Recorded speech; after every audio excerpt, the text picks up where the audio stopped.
Graça e paz, irmãos. Hoje vamos falar sobre o amor. Gostaria que você abrisse a sua Bíblia. 1 Coríntios capítulo 13.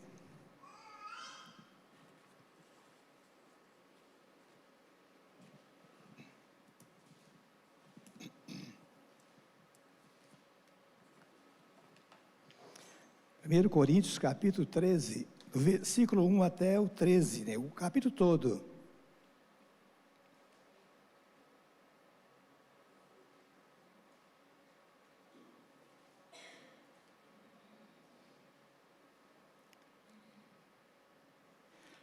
Ainda que eu fale as línguas dos homens e dos anjos, se não tiver amor, serei como sino que ressoa ou como prato que retine.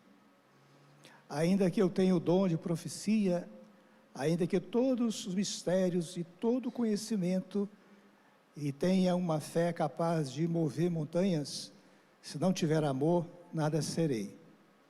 Ainda que eu dê aos pobres tudo o que possuo, e entregue o meu corpo para ser queimado, se não tiver amor, nada disso me valerá. O amor é paciente, o amor é bondoso, não inveja, não se vangloria, não se orgulha. Não maltrata, não procura seus interesses, não se ira facilmente, não guarda rancor. O amor não se alegra com a injustiça, mas se alegra com a verdade. Tudo sofre, tudo crê, tudo espera, tudo suporta. O amor nunca perece, mas as profecias desaparecerão, as línguas cessarão, o conhecimento passará. Pois em parte conhecemos e em parte profetizamos. Quando, porém, vier o que é perfeito, o que é imperfeito desaparecerá. Quando eu era menino, falava como menino, pensava como menino e raciocinava como menino. Quando me tornei homem, deixei para trás as coisas de menino. Agora, pois, vemos apenas um reflexo obscuro, como em espelho, mas então veremos face a face. Agora conheço em parte, então conhecerei plenamente, da mesma forma com que sou plenamente conhecido. Assim permanece agora esses três: a fé, a esperança e o amor. O maior deles, porém, é o amor. Vamos orar mais uma vez. Senhor nosso Deus, nós queremos aprender, e o Teu Espírito é o nosso professor. É Ele que nos ensina, abre nosso entendimento, fala nosso coração. É Ele que nos capacita para não só aprender, mas também para viver o nosso dia a dia, a Sua palavra, a Sua verdade, Senhor. No nome de Jesus, eu oro por cada vida que está aqui. Amém. A gente fala de amor, talvez uma palavra assim, mais usada, né? Todo mundo gosta de falar de amor, né? Todo mundo quer falar alguma coisa de amor. Então, o amor é uma palavra assim muito interessante. E Deus, Ele é amor. Amor, amor. Deus é amor. A igreja, tem a igreja aí, Deus é amor, né? Deus realmente é amor. Esse texto que nós lemos, eu não vivo isso que está escrito aqui na totalidade. Eu estou aprendendo. Eu sei que o amor é tão importante, ele vence, ele derruba barreiras, obstáculos difíceis. O amor, ele vence situações que você nem imagina que você poderia vencer, mas com o amor você vence. Fica parecendo que não é verdade. Porque como humanos que somos, você pensa assim, mas eu tenho que amar. Amar o inimigo e orar pelos que nos perseguem. Eu amar uma pessoa que ela é declaradamente minha inimiga, meu inimigo. E eu tenho que fazer orações por todos aqueles que vêm me perseguindo. Quando você vê isso, isso aí é impossível, eu não tenho como nem tentar viver isso, nem tentar. E a gente vai descobrindo que nós realmente somos tão pequenos, sim, tão pequenos, insignificantes, diante desse amor tão grande de Deus, né? Então eu não vivo isso aqui que nós lemos, 1 Coríntios capítulo 13, eu não vivo, eu tento viver, algumas coisas eu tenho mais êxito, vitória, outras coisas eu não tenho, né? Eu falo línguas, aí fala, né, sobre as manifestações de línguas estranhas, né, 1 Coríntios capítulo 12, eu falo língua todo dia de manhã, eu oro na minha casa, todo dia eu falo língua, né? Eu tenho sonhos de Deus, sonhos espirituais. Eu sonhei com a minha neta, que está com 2 anos e meio, um mês antes da minha nora engravidar, um mês antes. Eu sonhei, vi ela no sonho, ela com as perninhas grossas assim, e falei para o meu filho, estava ajudando ele lá a construir a casa, e falou assim: rapaz, isso aí é barriga cheia, assim, né? Falei assim, eu tive o sonho, e eu vi ela. Daí um mês, a minha nora, estou grávida, nasceu a menina lá, né? Então, eu falo línguas estranhas, tenho sonhos, mas o 1 Coríntios 13, o amor, para viver o amor, a gente tem dificuldade. E nós vamos ver aqui no decorrer da palavra, que nós temos dificuldade, eu, você, nós todos aqui temos dificuldade de viver esse amor, a gente tem. Agora a palavra de Deus nos ensina para a gente, pelo menos, tentar viver esse amor. E o Novo Testamento, ele foi escrito, né, na língua grega. O Velho Testamento escrito no hebraico, umas partes em aramaico, o Novo Testamento em grego, era a língua da época, porque os gregos dominaram aquela região toda ali da Palestina, e eles falavam o grego, todo mundo falava grego, e foi escrito no grego. E no grego, tem 3 tipos de amores, que o amor, filos, que é aquele amor, o filéu, é aquele amor assim de amizade, aquele amor de fraterno, companheirismo, aquele amor de relacionamentos de pessoas comum. E tem o segundo tipo de amor, que é o eros, o erótico, sensual, da carne, romântico, paixão, atração física, esse amor mais ligado a esse lado de paixão. E vem o terceiro tipo de amor, que HP ou agapau, né? Esse HP é o amor de Deus, é o amor incondicional, altruísta, busca o bem da outra pessoa. Ele até esquece dele mesmo, que é o bem do outro. Esse é o amor de Deus, a gente chama o amor sublime, outras pessoas chamam de, o amor é o dom maior, né? E nós vamos ver que, na verdade, ele não é bem um dom, né? O amor não é bem um dom, ele é um resultado de uma vida com Deus. Já que Deus é amor, a essência de Deus é amor, Deus é justiça, e Deus tem muitos atributos, né, que a gente atribui a Deus, da grandeza que Ele é. Agora, o amor, podemos dizer que Deus é essencialmente amor, né? E aí vamos descobrir que Deus nos ama mesmo, nos ama mesmo. A gente não merecia nada de Deus, mas Deus nos dá. Por que não merecíamos? Porque nós somos pecadores, falhos, insignificantes, e tanta coisa, e Deus resolveu nos amar, com esse amor, o amor ágape, o amor puro, amor de Deus. Então esse amor, ele na verdade, ele é um resultado, ele é um fruto. Em Gálatas capítulo 5, versículo 22, você vai ver lá que aparece a palavra amor, né?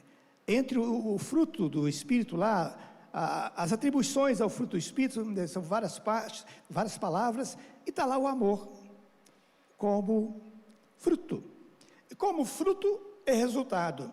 E ele não vem assim como um dom de Deus para amar. Na verdade, o amor, ele é um mandamento. O amor é mandamento. Ele não é um dom que Deus dá para um, você vai amar, e você não vai amar. Não é dom. Então, o dom é diferente. Há uma diferença aí entre dom e caráter, né? O dom, Deus dá. O caráter é desenvolvido, né? Você vai ver que o caráter vai sendo desenvolvido. E a gente coloca o amor aí mais como o desenvolvimento do caráter cristão, da vida da pessoa com Deus. Então ele vai desenvolvendo dia a dia. Eu te garanto que você ama mais hoje do que antes de você converter, você aceitar Jesus, entregar sua vida para Jesus. Você ama mais hoje, né? Você tem dificuldade? Tem. Aquele vizinho difícil de suportar, é difícil de amar essa pessoa. Eu mesmo estou orando por duas pessoas difíceis, né? Difíceis, né? Declaradamente inimiga de crente, né? Não gosto de crente, muito menos pastor. Então, eu oro todo dia de manhã, eu oro por essas pessoas, clamo a Deus por elas, mas também eu peço a Deus justiça. Faça justiça também, Senhor. Abençoa, mas faz justiça. O Senhor é o Deus de justiça. Então, o amor, ele está mais do lado do caráter do que do dom. Então, há diferença de dom e caráter. Dom Deus dá, mesmo que a pessoa não mereça, né? Mesmo que não mereça. Eu tenho dom de Deus? Tem. Você tem dom? Tem. E nós não merecemos dom de Deus, né? Não merecemos, e Deus dá a si mesmo. Deus usou até uma mula para falar. Balaão estava lá, ó, castigando a mula, ele montado na mula, né, e era para ele amaldiçoar o povo de Israel. E a mula no interior fala empacar, né? Empacou lá, parou. Ele batia nela, não saía. E a mula olhou para ele assim, virou a cabeça e falou: você está batendo em mim, senhor? Eu não fiz nada contra você. Está batendo, né? Então Deus usa até uma mula para falar, né, com Balaão. Usou a mula. Agora, aí Deus dá dom e a pessoa nem merece. Agora, o caráter, esse vai sendo desenvolvido no nosso dia a dia, durante a nossa vida cristã. Lá do dia que você entregou sua vida para Jesus, até lá o último dia de vida aqui na terra, ele vai desenvolvendo o caráter, e você vai ficando cada dia melhor, servo melhor, né? Longe da perfeição, evidentemente. Paulo fala que é de buscar uma estatura de varão perfeito, né? A gente busca isso, a gente a cada dia está nos capacitando para servir a Deus melhor. Então esse Deus, ou melhor, esse amor, é a capacidade de Deus em nós. Deus nos dá uma capacidade para amar. Então Ele nos capacita, porque de nós mesmos não poderíamos fazer funcionar esse amor. O homem sozinho, ele não consegue viver o amor de Deus, não vai conseguir viver. Aí Deus vai atuar na sua vida, o Espírito Santo vai atuar lá. Por isso que em Gálatas 5:22 vai falar que é um fruto, vai movendo o nosso coração, nos convencendo, nos ensinando, vai falando conosco devagar, e a gente vai aos poucos aprendendo. É um pouquinho hoje, um pouquinho amanhã, é tão devagar esse desenvolvimento, né? Principalmente quando a gente fala de desenvolvimento de relacionamento humano, ele é tão devagar que a gente fica irado, a gente fica bravo, a gente não gosta disso, não gosta daquilo, não foi a cara daquela pessoa. Você vê a pessoa e fala assim: esse aí, você pensa assim, esse aí não foi muito com a cara dele, né? É do ser humano. Agora esse desenvolvimento, ele é tão devagar. Você lembra lá do texto de Atos, quando Estevão estava sendo apedrejado? Ele estava sendo apedrejado,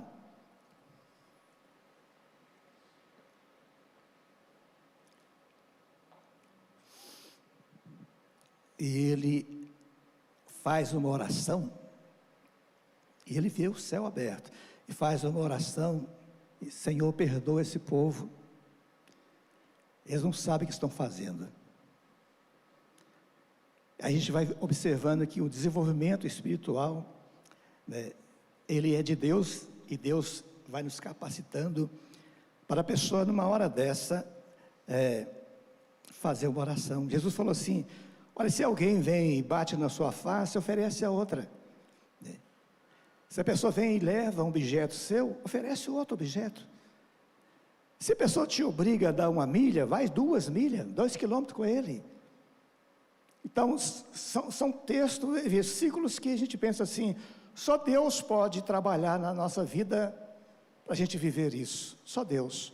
O homem sozinho não vai chegar nisso.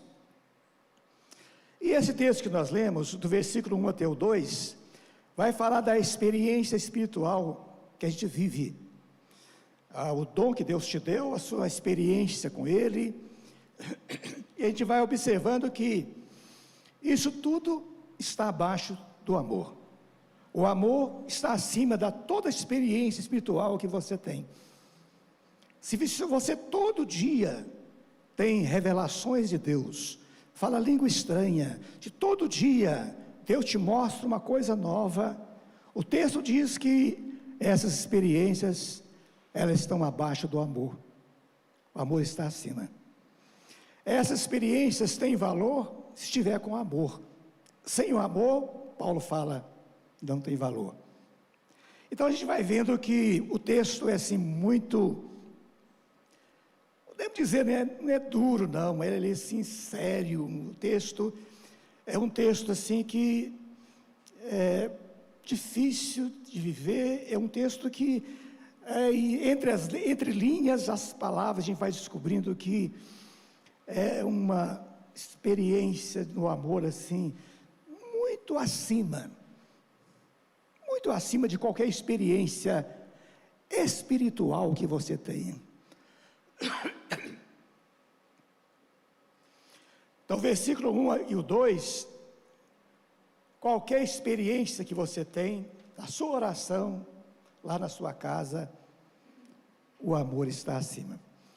O verso 3, se você distribuir todos os seus bens aos pobres, se fizer sacrifícios, se você se lançar na fogueira para ser queimado, alguém te lançar na fogueira, e se não tiver amor, não tem valor. Eu lembro até de um vídeo que eu vi, e na época que a igreja era perseguida lá em Roma, e as pessoas eram colocadas nas arenas, e virava tocha humana para clarear lá o corredor do imperador. E diz a história, mais ou menos nessa época, que uma pessoa foi lançada na fogueira, numa chapa, no lugar, e ele ali sendo queimado, e ele falou assim: esse lado já está cozido, vira do outro lado, esse lado já está queimado, você esqueceu de me virar, né? Então, mesmo assim, se a pessoa for colocado numa arena de leões para ser comido, por causa do nome de Jesus, né, é preciso ter amor, perdoar essas pessoas também. E depois vamos ver que a definição de amor, do versículo 4 até o 7,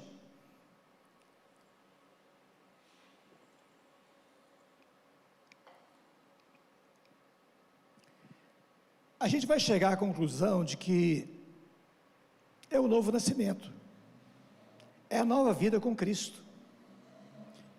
O versículo 4, 1 Coríntios 13, até o 7, aí vai definir o amor. O que é o amor? Aí então, como diz lá no interior de novo, né? Aí que a porca torce o rabo, porque aqui é difícil. A definição de amor: o amor é sofredor. Quem gosta de sofrer, levanta a mão. Ninguém gosta de sofrer. O amor é sofredor, sofre. A gente não quer sofrer por nada, irmão. A gente não gosta de sofrer. Ninguém gosta de sofrer. Até a mãe que está lá para dar à luz o filho, se o parto for normal, ela vai sentir dores. Ela ama o filho que vai nascer, quer ver o rosto do filho, está ansiosa para ver, mas a dor que ela sente, ela não gosta da dor. Mesmo que ela saiba que tem que passar pela dor para a criança nascer. Contração forte. Ninguém gosta de sofrer. Então o amor é sofredor, é bondoso, a pessoa é boa. Aquela pessoa boa, mas você olha para a pessoa e fala assim, pessoa bondosa. Não inveja, não tem inveja das pessoas. De forma nenhuma tem inveja. Não age com imprudência, ele é prudente. Ele sempre prevê as coisas e age sempre pensando, raciocinando com prudência. A pessoa que ama não é soberba, não se julga melhor do que o outro. Eu sou melhor do que ele, eu sou melhor do que ela, né? Muito melhor. Não, ele não é soberbo, né? Esse é o versículo 4.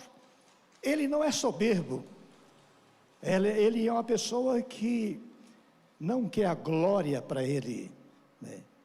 Ele não maltrata, né? Não, seus interesses, ele não está ligado aos seus interesses, ou ele não está preocupado com os seus interesses, mas o seu interesse é o bem do outro. Ele quer ver o outro bem, né? Ele não liga para os seus interesses.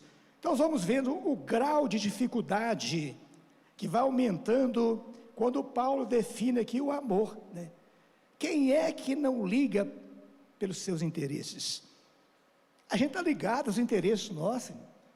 Se uma pessoa chega e nos pede alguma coisa, primeiro a gente avalia assim, será que eu vou levar alguma vantagem nisso? O que é que eu vou ganhar com isso? Eu tenho que ter alguma coisa nisso aí. Aí você pode pensar assim, mas isso é meu trabalho, eu preciso olhar meu lado, né? Certo, esse é meu trabalho, eu ganho dinheiro com isso, eu vivo disso aí, é meu trabalho. Aí Paulo fala assim, olha, se uma pessoa necessitada chegar, eu não olho meu lado, eu olho o lado da pessoa, né? Quem ama não ira facilmente, não fica irado facilmente, né? Aí isso aqui é a carapuça na minha cabeça, né? Não ira facilmente, e eu fico irado, fico irado, às vezes eu fico irado. Aí a gente vai ver que a palavra de Deus ensina que não se põe o sol sobre a vossa ira, não dê lugar ao diabo, né? Não deixe o dia acabar, né? Vai lá e conserta, antes que o dia acabe, que o dia se ponha, vai lá e conserte. Você ficou irado com aquela pessoa, né? E eu fico irado, né? Eu fico irado, até pode parecer que eu não fico, né? Mas eu fico, né? Não ira facilmente, né? Não fica rancoroso, guarda rancor, mágoa, lembra daquilo e pensa sempre, quando é que há oportunidade para eu vingar? A hora que aparecer a oportunidade para a minha vingança, ele vai ter o troco, né? Vai ter o troco, é assim, né?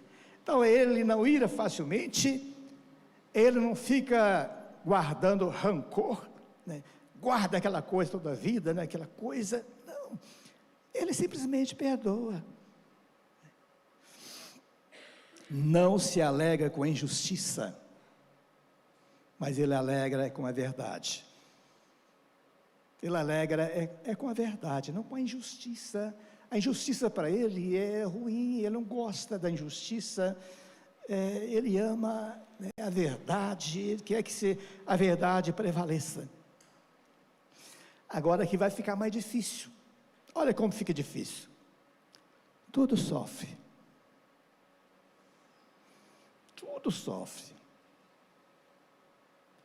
sofre tudo, sofre e ainda ama, sofre e ainda ama. Eu fico lembrando daquelas mulheres assim, que o marido é ruim, que o marido bate, judia, ameaça de morte, e a mulher está lá ainda vivendo com o esposo, né? está lá vivendo com a esposa, um dia ele vai melhorar, um dia ele vai consertar, né? Nunca ouve uma palavra de carinho, nunca vê nada melhor, né? Mas sofre, tudo sofre. Depois fala assim, isso aí está no versículo 7, tudo sofre, tudo crê. Ele crê, ele espera, tudo espera. Ele nunca desanima, ele está esperando tudo, esperando no Senhor. E tudo suporta. Olha que dificuldade, irmãos. Tudo suporta tudo. Qualquer coisa que fizer comigo eu suporto. Eu não vou levantar a mão para ninguém, vou acusar ninguém, tudo suporta. Então a gente observa que essa definição de amor está ligada a um relacionamento humano, puramente humano. O novo nascimento completo está ligado à minha convivência diária com as pessoas, né? E está acima de uma esmola, está acima de um prato de comida, está acima, né, de uma roupa que eu vou doar para uma pessoa. Isso não quer dizer que isso não seja importante, isso tudo é importante, os dons são importantes, mas esse amor está acima de todas essas coisas, está acima de tudo. E a gente observa que essa definição de amor, ela é uma transformação radical, profunda, que o Espírito Santo, o próprio Deus, opera no coração da pessoa que crê. É uma mudança lá interior, de tal forma que a convivência dele com as pessoas reflete no relacionamento com todas as pessoas. Todo mundo que chegar perto dele, vai receber dele essa manifestação de amor. Então esse texto, Paulo foi inspirado pelo Espírito Santo para definir. A gente não consegue definir Deus, ninguém define Deus, ninguém pode definir Deus na sua essência toda, porque Deus é tão grande, tão poderoso, que a gente não consegue falar tudo de Deus. A gente conhece alguma coisa de Deus, um pouquinho de Deus. Agora definir exatamente Deus a gente não consegue. Mas o apóstolo Paulo aqui, inspirado pelo Espírito Santo, ele define o amor assim, a essência de Deus, como Deus é grande no seu amor. Agora ele vai continuando no texto, dizendo que tudo que nós fazemos é imperfeito. Tudo que a gente faz hoje é imperfeito.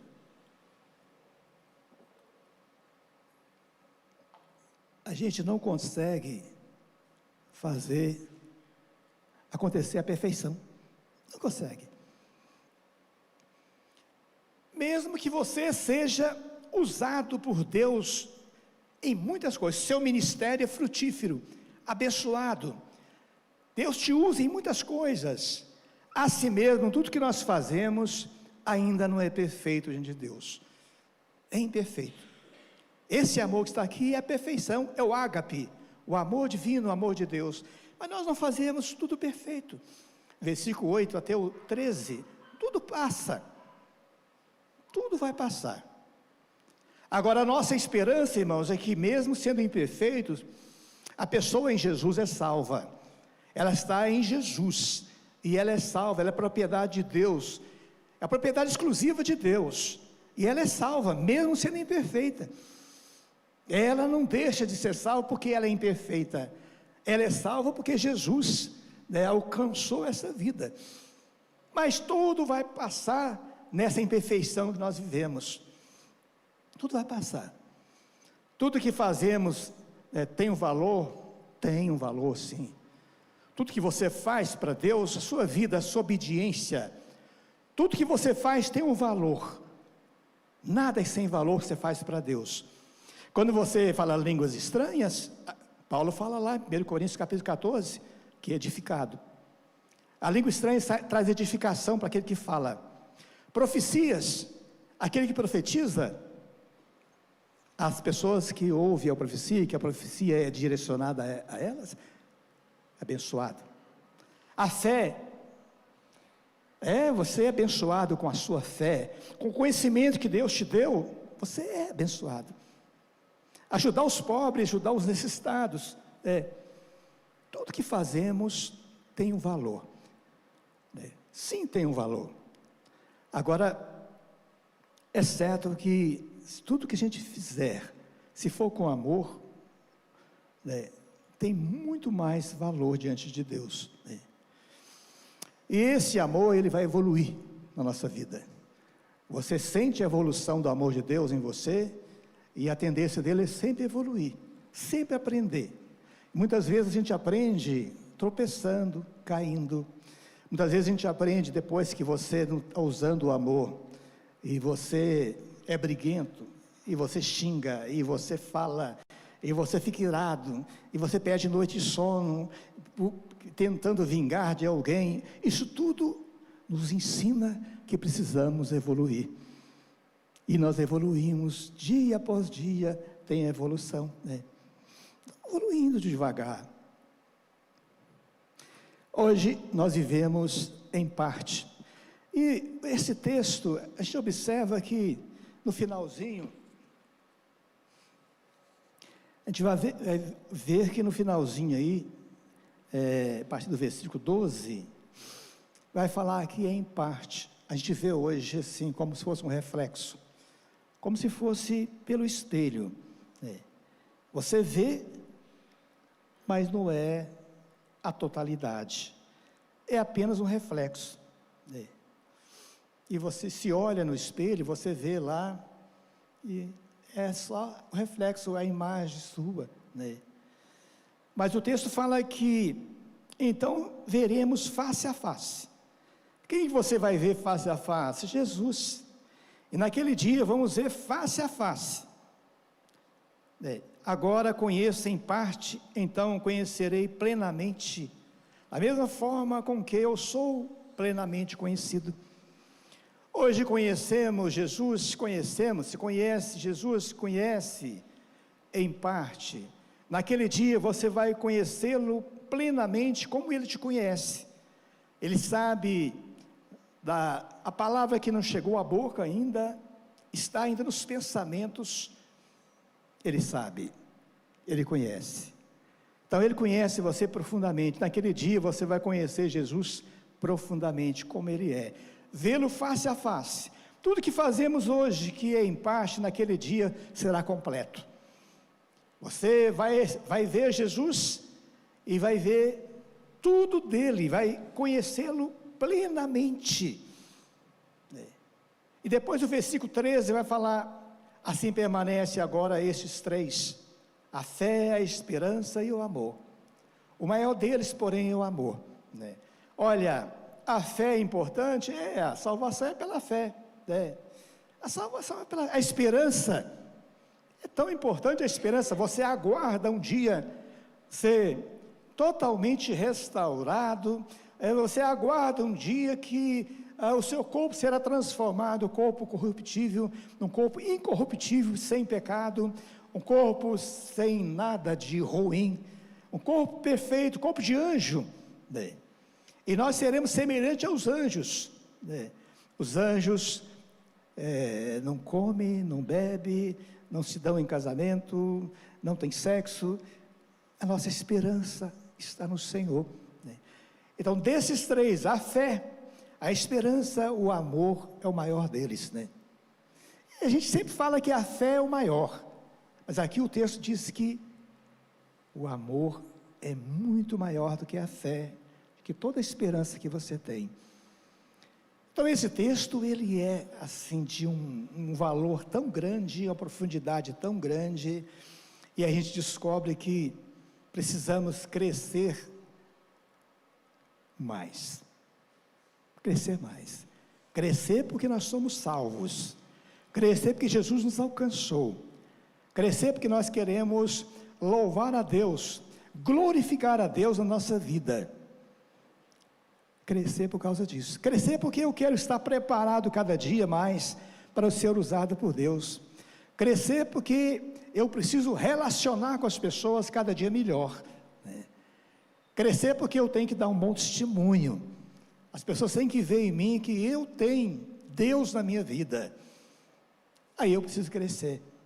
Então, nesse mundo, a gente está aqui, depois de ser salvo, está aqui ainda para crescimento, para trabalho, para ser usado por Deus ainda, porque senão Deus já tinha nos levado, né? Ia sendo salvo e ia levando, né? Sendo salvo e levando.